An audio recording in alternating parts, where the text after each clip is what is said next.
अनेकों मनुष्यों को बंदी बनाते बनाते दारुक और दारुका ने एक दिवस एक ऐसे महाशिव भक्त को बंदी बना लिया जिसकी शिव भक्ति के प्रभाव ने दारुका और उसके असुर सहित संपूर्ण द्वीप को ही आंदोलित कर दिया। ये भूकंप कैसा है? पीछे हटो अभी रक्षा करो, संभल।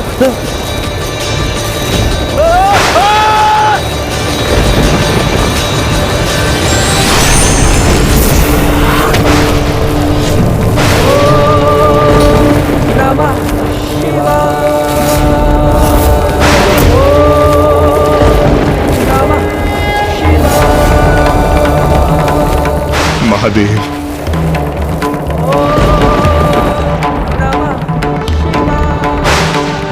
प्रभु मुझे विश्वास था कि आप अवश्य आएंगे।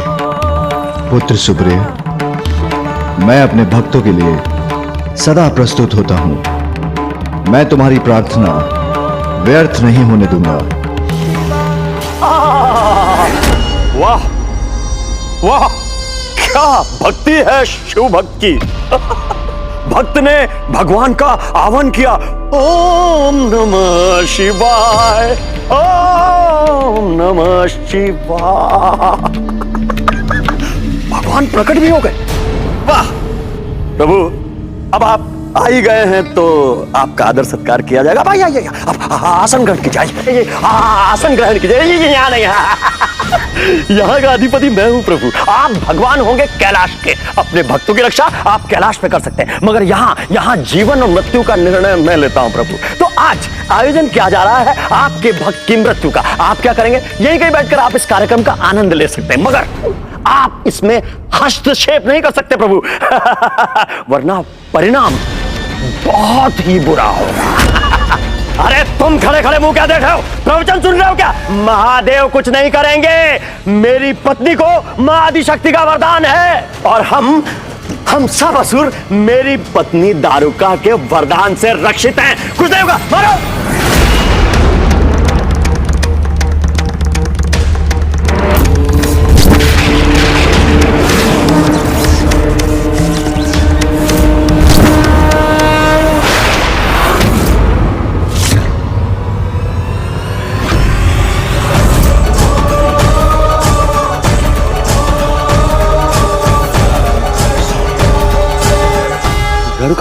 दारुका, ये मेरे असुर बस में कैसे हो गया? दारुका,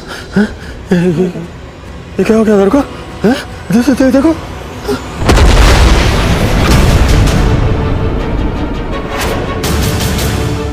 ओम नमः शिवाय, ओम नमः शिवाय।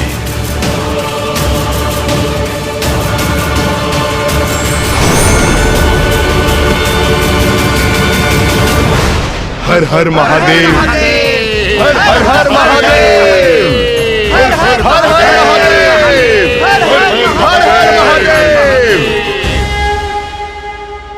दारुक, दीर्घ अवधि से तुम निर्दोष जीवों को बंदी बनाकर उन्हें प्रताड़ित कर रहे हो, किंतु अब समय आ गया है तुम्हें तुम्हारे अपराधों का दंड प्राप्त हो। नहीं, ये उचित नहीं है।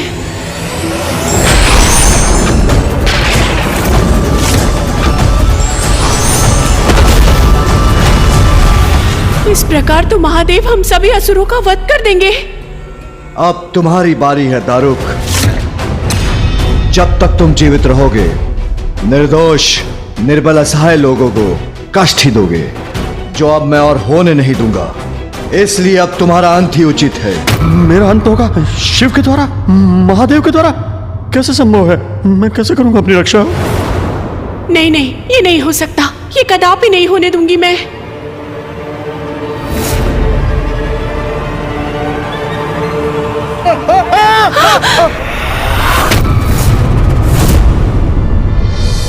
एक स्त्री पर अपने अस्त्र का प्रयोग नहीं कर सकता मैं।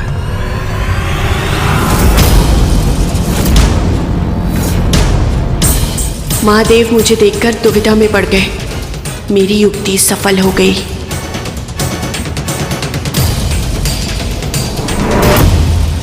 महादेव, आप मेरे स्वामी का अंत करना चाहते हैं ना? तो कीजिए उनका अंत, दीजिए उन्हें दंड। किंतु उसके पूर्व आपको मुझे भी अपने मार्ग से हटाना होगा, मेरा भी अंत करना होगा। किंतु जब तक मैं जीवित हूँ अपने स्वामी का कवच बनकर रहूंगी, उनकी रक्षा करूंगी। दारुका, तुम अपने पति की रक्षा के लिए वहां स्थित रहोगी, तो भी मैं तुम्हारे पति का वध करूंगा और तुम पर कोई आश तक नहीं आने दूंगा।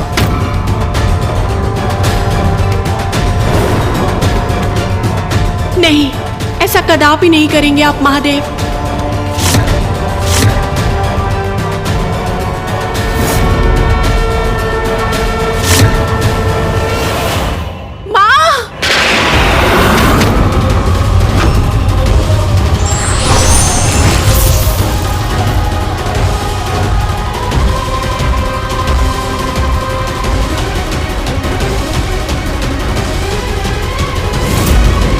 मेरे यहाँ स्थित रहने पर भी आप आगे बढ़ सकते हैं, किंतु अपनी पत्नी देवी आदिशक्ति के वचन और उनके कवच को भेद कर कैसे आगे बढ़ेंगे आप? देवी आदिशक्ति सही समय पर आ गई, सुरक्षित है।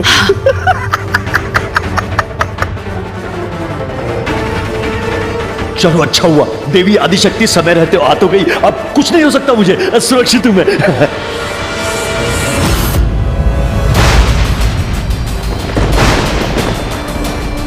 माँ और पिताश्री दोनों एक दूसरे के समक्ष आ गए।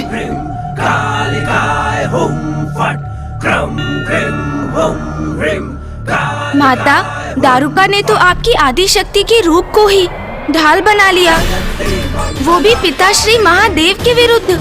हाँ,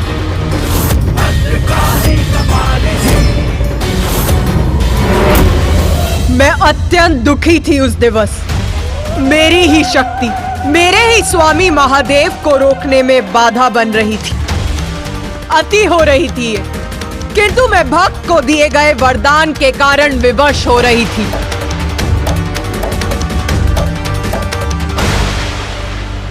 माता आदिशक्ति दारुका और दारुक की रक्षा कर रही थी और महादेव का क्रोध अपने चरम पर था। अत्यंत भयंकर और विकट स्थिति थी वो। महादेव का एकमात्र लक्ष्य था उस असुर का अंत करना जो उनके भक्तों को कष्ट दे रहा था, और स्वयं माता आदिशक्ति उनके मार्ग में बाधा बनकर खड़ी थी, जिस कारण महादेव का क्रोध और भी तीव्र होता जा रहा था। महादेव, क्या करेंगे आप? कैसी दुविधा में फंस गए? देखिए, मेरी पत्नी माँ आदिशक्ति की परम भक्त है और माँ आदिशक्ति ने स्वयं सुरक्षा कवच बना दिया।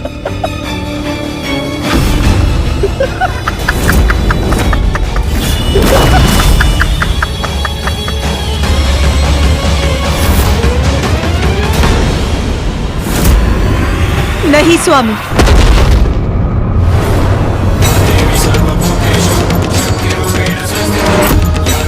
माँ, दारुका, माँ। अपना अस्त्र मत चलाइए, अन्यथा अनर्थ हो जाएगा।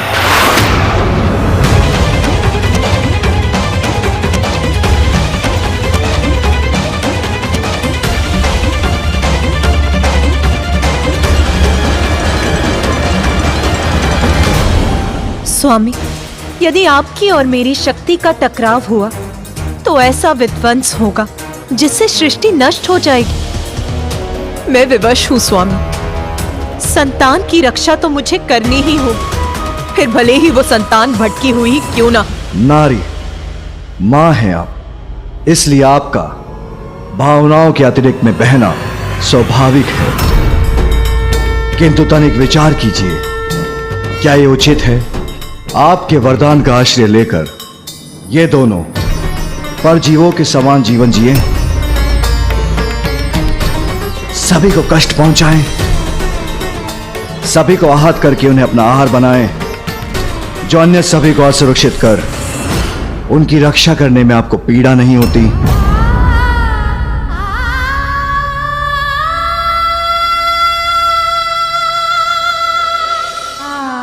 स्वामी, असुरों का तो ये स्वभाव है, उनसे और क्या अपेक्षा करते हैं आप?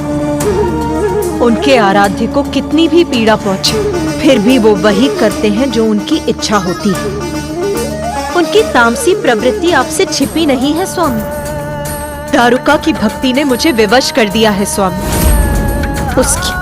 उसके पति की और उसके असुर समुदाय की रक्षा तो मुझे करनी ही होगी। बस हट जाइए मेरे मार्ग से।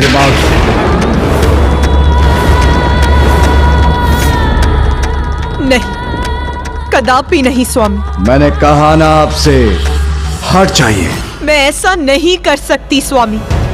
वचन की मर्यादा रखना तो मैंने आप ही से सीखा। कुछ भी क्यों ना हो स्वामी, भगवान के द्वारा अपने भक्त को दिया गया वचन भंग नहीं हो सकता, अन्यथा भक्त का अपने भगवान से विश्वास ही उठ जाएगा। और यदि ऐसा हुआ तो संसार से भगवान का अस्तित्व ही मिट जाएगा। मुझे पाठ सिखाने का प्रयत्न मत कीजिए। मैं आपसे कह रहा हूं देवी, हट जाइए मेरे मार्ग से। नहीं स्वामी, मैंने दारुका को उसकी रक्षा करने का वचन दिया है, तो क्या भगवान का उसके भक्त की रक्षा करना अनुचित है? तो क्या अपने पति का विरोध करना अनुचित नहीं? अपने भक्त के उदाहरण से सीखिए। आप देखिए किस प्रकार अपनी निष्ठा से अपने पति की रक्षा कर रही है वो। स्वामी, आपके प्रति मेरा स्नेह, निष्ठा और समर्पण से आप भली भांति परिचित हैं। दोष मेरा नहीं, इस परिस्थिति का है। आप तो सदा अपने कर्तव्य के प्रति अडिग रहते हैं। क्या चाहते हैं आप? मैं अपने दायित्व को निभाने में असफल हो जाऊं? स्वामी, सत्य तो यह है कि हम दोनों एक ही, हमारे रूप ही भिन्न है। इसीलिए आप अन्यथा ना समझिए। मैं यहाँ अपने भक्त की रक्षा करने आई हूं। और मैं अपने भक्त की रक्षा की। किंतु यदि मैंने इस असुर को जीवित छोड़ा तो ये पुनः दुराचार में लिप्त होगा।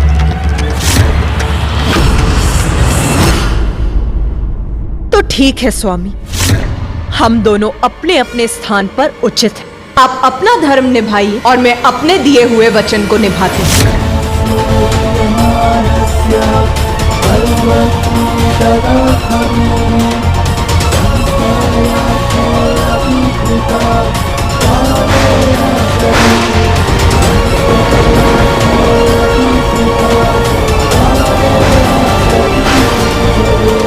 महादेव क्या देवी आदिशक्ति पर प्रहार करने वाले? यदि महादेव ने देवी आदिशक्ति पर चंद्रहास चला दिया तो वो माता से टकराकर ऐसा विस्फोट करेगा कि समस्त रचना नष्ट हो जाएगी।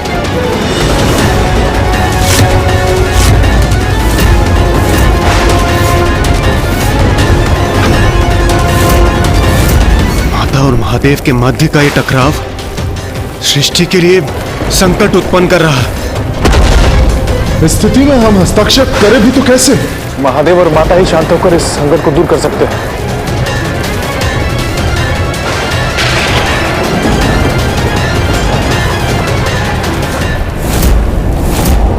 स्वामी, मैं आपसे विनती करती हूँ, शांत हो जाइए। यदि आपने इनका वध किया तो मैं अपने कर्तव्य वहन में असफल हो जाऊंगी। इसीलिए शांत होकर इस परिस्थिति का कोई समाधान सोचिए स्वामी, क्योंकि ऐसा तो आप ही कर सकते हैं, क्योंकि देवाधिदेव महादेव हैं आप, और उससे भी अधिक मेरे स्वामी हैं आप।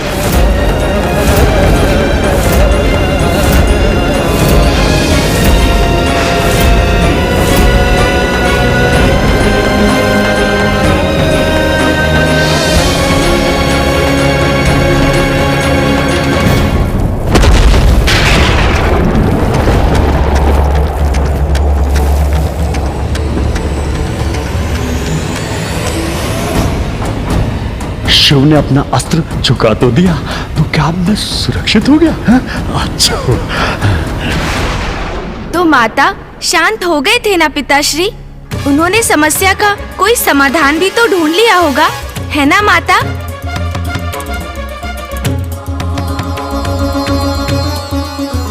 मेरी उत्सुकता तो ये है कि पिताश्री ने ऐसा क्या समाधान ढूंढ लिया। तब मुझे भी ऐसा ही प्रतीत हुआ था कि महादेव ने शांत मन से समस्या का समाधान ढूंढ लिया है, किंतु नहीं, उन्होंने तो स्थिति और भी विकट कर दी। पिताश्री ने स्थिति और विकट कर दी? कैसे माता? किंतु पिताश्री ने तो अपना अस्त्र हटा लिया था और एक नया अस्त्र छोड़ दिया, शब्दों का।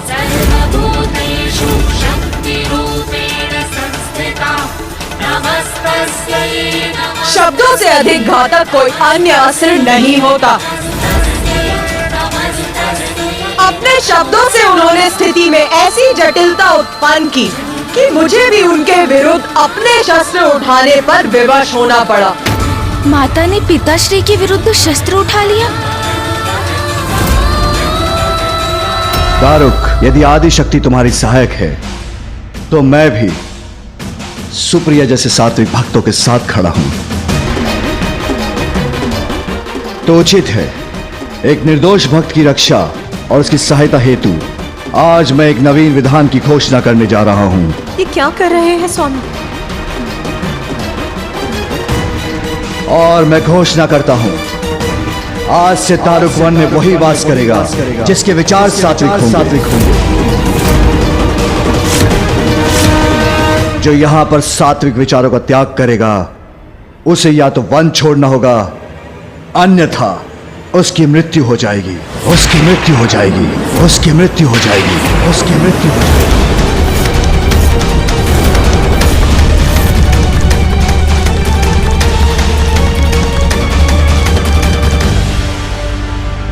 नहीं, ये उचित नहीं है।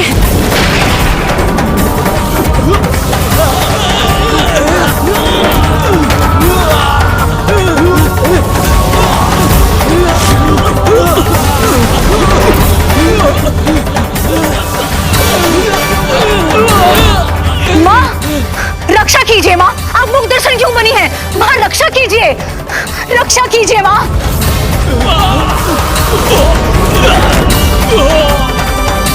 अपनी शक्ति दिखाइए, रक्षा कीजिए माँ।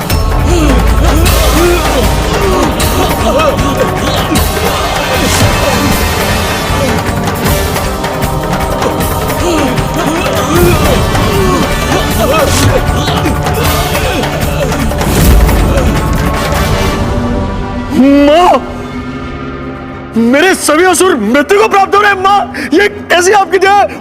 माँ, महादेव, आपने छल किया है हमारे साथ। माता आदि शक्ति के प्रभाव से पार नहीं पा सके तो आपने हमें श्राप दे दिया। नहीं, ये उचित नहीं है।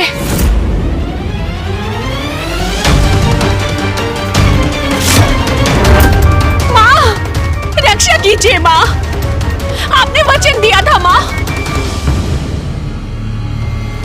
मुझे अपने वरदान की मर्यादा का मान रखने के लिए कुछ करना ही होगा।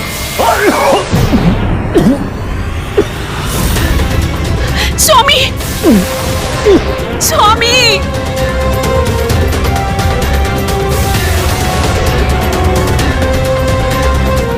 स्वामी, स्वामी, दारुका, स्वामी, मैं मर जाऊंगा क्या? मेरी मृत्यु हो जाएगी दारुका? नहीं, मेरी भक्त बार बार मुझे पुकार रही थी, किंतु मैं दुविधा में पड़ गई थी। अपने ही पति का विरोध कैसे करती मैं? माता, आपके लिए तो भक्ति सर्वोपरि है। अपने पति के लिए भक्त को दिया हुआ वरदान नहीं झुठला सकती आप, अन्यथा कोई भी भक्त आपकी भक्ति क्यों करेगा माँ?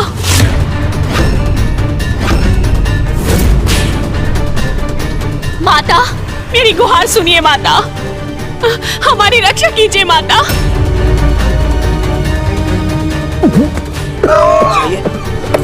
स्वामी, स्वामी, स्वामी, स्वामी, माता, माता कुछ कीजिए।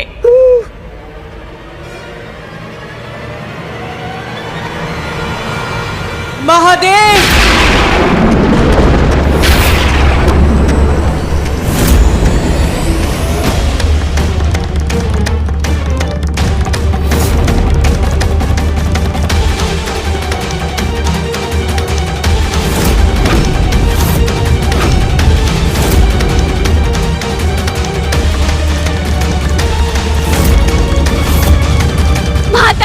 कीजिए माता। अब यहाँ से हम असुर कहाँ जाएंगे माता? अब यहाँ से हम बाहर निकलेंगे तो देवता हमारा वध कर देंगे और यहाँ हम महादेव के श्राप के कारण नहीं रह सकते माता। और इस प्रकार तो हमारा पूरा वंश और पूरा असुर समुदाय ही नष्ट हो जाएगा माता। ऐसा ही था तो हमें जीवन क्यों दिया माता? स्वामी, मैंने अपने भक्त को वरदान दिया, उसे ये वन प्रदान किया और आपने अपने ही शब्दों से इस वरदान को ही बांध दिया। ये क्या उचित है महादेव? धर्म की रक्षा हेतु यही उचित। तो वही धर्म मुझे भी अपना वचन रखने के लिए प्रेरित करता है। धर्म के अनुसार मैं भी दारुका और उसके पति की रक्षा करने के लिए विवश हूँ स्वामी। अपने धर्म का पालन करने, इन असुरों की रक्षा करने हेतु क्या करेंगी आप प्रिय? क्योंकि मैं तो अपने दायित्व से मुख नहीं मोड़ सकता। देवादिदेव होने के नाते मेरा हस्तक्षेप अवश्य नष्ट करूंगा इन्हें मैं।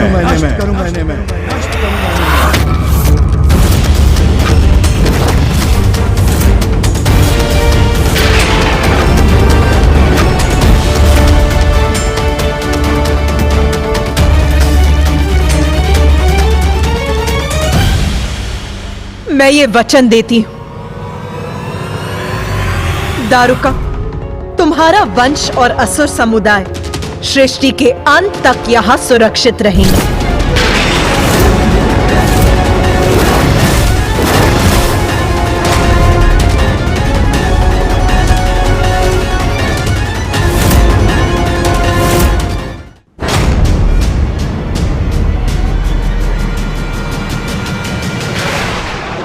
ऐसा वचन कैसे दे सकती हैं आप देवी? ये कैसे संभव है जो मैं कह चुका हूं कि मात्र सात्विक और शिव भक्त यहां विचरण करेंगे।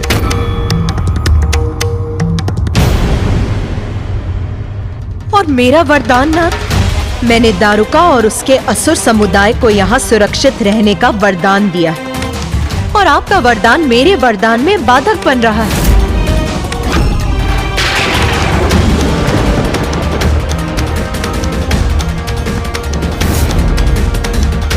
यही आपका मत है तो आप अपने वरदान की रक्षा कीजिए और मैं अपना वरदान पूर्ण करूंगा।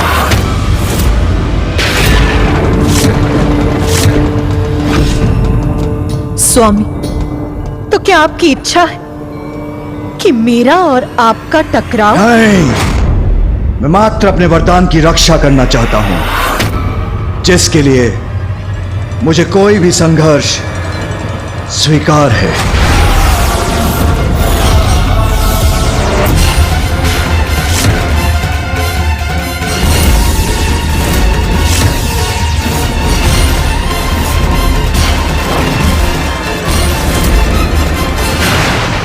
माँ आदिशक्ति और पिताश्री के मध्य ऐसा भीषण द्वंद्व उत्पन्न हो गया। इस द्वंद्व का अर्थ क्या सृष्टि का सर्वनाश था माता?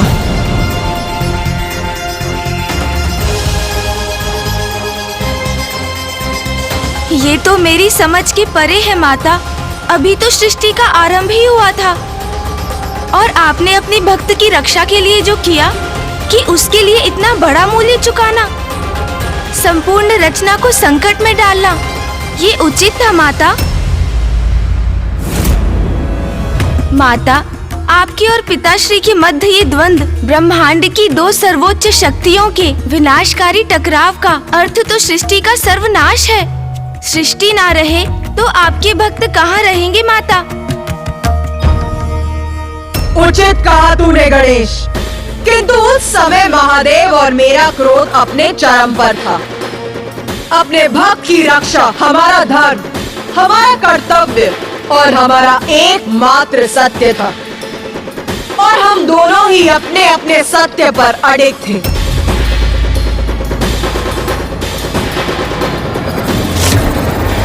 क्या हुआ देवी? जब आपने निर्णय ले ही लिया, आपका भक्त मुझसे ज्यादा महत्व रखता है, जिसके लिए आप मुझसे युद्ध करने के लिए तत्पर हैं, तो अब इतना विचार क्यों? मुझ पे प्रहार कीजिए। अपने निर्णय पर तो आप अटल रहे हैं स्वामी, निरंतर मेरी विनती अनसुनी कर इस द्वंद का आरंभ तो आप ही ने किया है स्वामी। जब अपने कथन से मेरी भक्त को उसके अधिकार से वंचित कर आपने ये भी स्पष्ट कर दिया कि आपके लिए मेरे वरदान का कोई मूल्य नहीं। मुझे मेरे भक्त को दिए गए वरदान की मर्यादा की रक्षा के लिए इस संघर्ष के सिवाय कोई उपाय छोड़ा ही कहाँ है आपने स्वामी।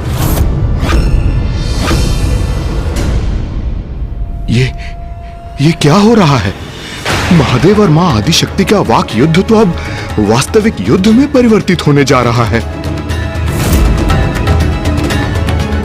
और इस अनर्थकारी युद्ध के कारण हम हैं। ये क्या हो गया हमसे? कष्ट में भी आनंदित हो गया हूं मैं ये दृश्य देखकर। वाह, मेरी पत्नी और मेरा इतना प्रभाव है देवी आदिशक्ति पर कि हमारे कारण वो महादेव से युद्ध करने के लिए प्रस्तुत हो गई। महादेव, मां आदिशक्ति, आप ये क्या करने जा रहे हैं? स्वयं को संयत कीजिए, शांत हो जाइए, शांत हो जाइए। आपके मध्य युद्ध हुआ तो सर्वनाश होगा, सृष्टि नष्ट हो जाएगी। आप जगत जननी है माता और आप जगत पिता है महादेव, इसलिए सृष्टि की रक्षा के लिए कृपया शांत हो जाइए। शांत हो जाइए प्रभु, शांत हो जाइए माता, शांत हो जाइए।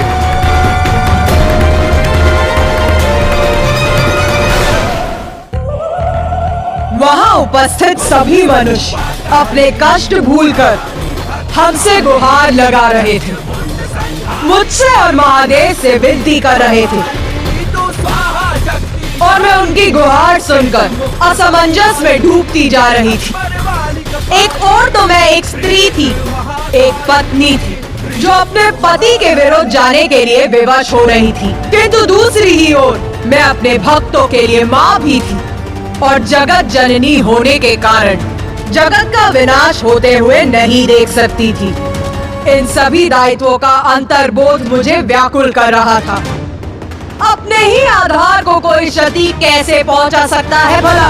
इसीलिए स्वामी, जो मेरे जीवन का आधार है, उन पर वार करने के विचार से ही मेरे हाथ कंपित हो उठे थे। किंतु माँ के जीवन का सबसे बड़ा आधार तो उनकी संतान ही होती। अपनी संतानों की सुरक्षा के विचार में मेरी निश्चय को दृढ़ता और मेरे हाथों को स्थिरता दी। मैं असमंजस में थी, क्रोधित थी, द्रवित भी थी। प्रिय, आपके अनुसार मैं अनुचित कर रहा हूं, तब और प्रतीक्षा का कोई अर्थ नहीं। आराम कीजिए युद्ध, या कदाचित आप चाहती हैं प्रथम वार मैं करूं?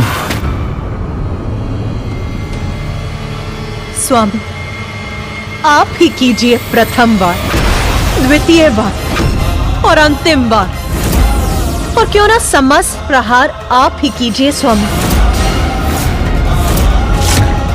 मैं ही करूं वार, अर्थात आप मेरे स्वामी हैं नाथ, इसीलिए मेरे हाथ आप पर वार करने, आपको क्षति पहुंचाने कदापि नहीं उठ सकते। ये क्या कह रही है माता? वो वार नहीं करेंगी तो युद्ध ही नहीं होगा, महादेव की इच्छा पूर्ण होगी, हमारा अंत हो जाएगा। किंतु माँ, अगर आप वार नहीं करेंगी तो?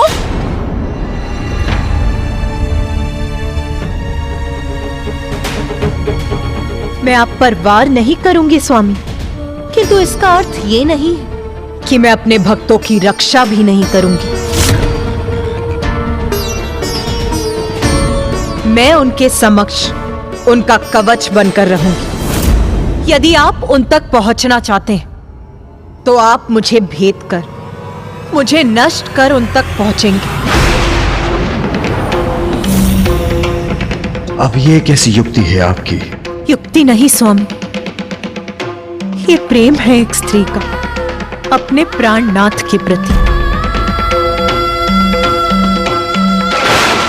इतनी कोमल हृदय मत बनिए, जो निर्णय लिया है उस पर स्थिर रहें। मैं तो अपने स्थान पर स्थिर हूं स्वामी, किंतु मुझ पर वार करने का संकोच तो आपको हो रहा है नाथ। इसीलिए कोमलता का प्रभाव तो आप दर्शा रहे हैं। प्रिय, मुझे उत्तेजित मत कीजिए, अन्यथा मेरे हाथ से एक बार मेरा त्रिशूल चल गया तो उसका परिणाम ज्ञात है आपको।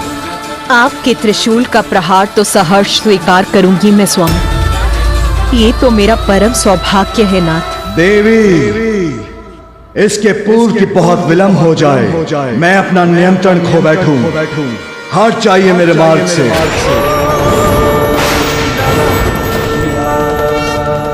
स्वामी, स्वामी।